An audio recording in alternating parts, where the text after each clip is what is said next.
Hi, this is Kate from Generate Magic, and today I want to talk about this concept of letting the old self die. So this is something we hear about a lot in the manifestation community, which is basically kind of letting go of your old identity and your old story so that you can carve out a new identity for yourself or a new story for yourself and become the ideal version of yourself or become the person who's living your dream life. And the movie The Passenger, it's a 1975 movie with Jack Nicholson, and Tony Odi as the director. I just recently saw it. It's a very interesting movie, but the movie illustrates this concept very well in a very literal way. And so in the movie, Jack Nicholson's character, he's kind of a burnt out or washed up journalist, and he is very unhappy with his life. His marriage is failing, things aren't going well for him, and then he suddenly gets this unexpected opportunity to very literally let his old self die.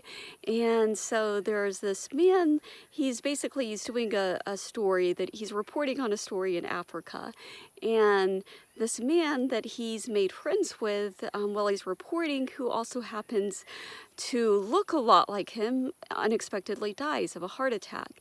And so Jack Nicholson's character actually assumes this man's identity.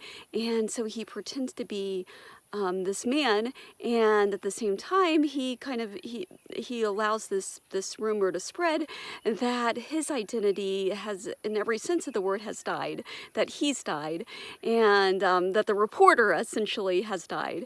And so that he's able to essentially kind of escape this old life with all its problems and the failed marriage and just all the baggage that comes along with it. And so the issue is that he hasn't really thought out this new identity very well. And so the man whose identity he assumes is an arms dealer, and which alone can kind of create a lot of problems. And he hasn't really kind of thought about what it would be like to be an arms dealer, and he hasn't really thought about the logistics at all. And essentially, like, his only motivation is to escape this old self. And so in one sense it's very powerful. It's this very kind of freeing feeling of becoming a clean slate. And so that's what we kind of want, right? We want to kind of become a clean slate, because once you clean the slate, then you can write something new on top of it, right? You can draw a new picture or whatever analogy that you want to use. But his issue is that he hasn't really taken the time to define this new picture. And so instead, he does kind of temporarily experience some moments of freedom, but mostly it just becomes about trying to escape this old identity and this old life. And again, in a very literal sense of the word, like he is very literally on the run throughout the whole movie, because eventually the people kind of from his old life, his wife and some of his old colleagues, they kind of start to catch on to what's happening, and so they come after him, and he doesn't want that, obviously, and he doesn't want these people to find him, but then his new life just becomes about running away. And so so we see glimpses of the movie, or we see throughout the movie, we see little glimpses where he's embracing his freedom, but for the most part he's still very much a prisoner. He's still very much captive to this old life and this old identity.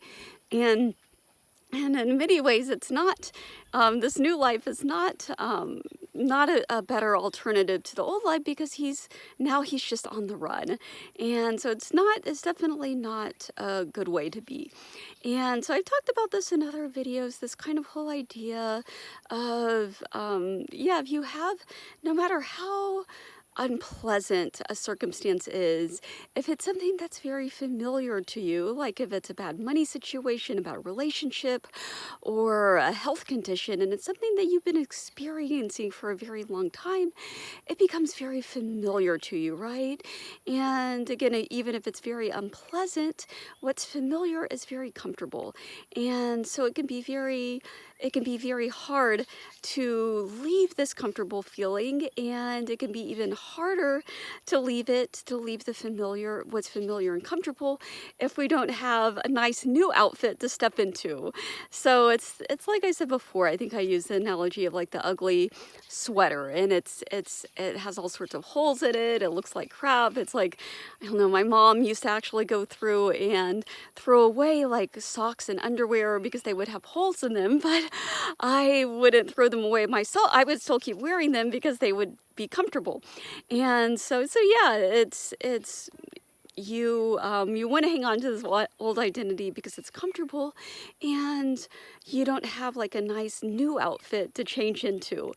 And so the lesson here is really getting clear on this new identity and on this new life, and making it an appealing place to inhabit, right? This new avatar, this new life that you're envisioning for yourself, to make it so comfortable and so luxurious that you'll have no trouble letting go of the old life, letting go of those familiar comfortable patterns that have become so comfortable, even though they're no longer serving you anymore. And unlike Jack Nicholson's character in the movie, you can start to have the freedom that you're really craving, and you can fully step into that new identity and start to embrace that new identity and that new life for yourself.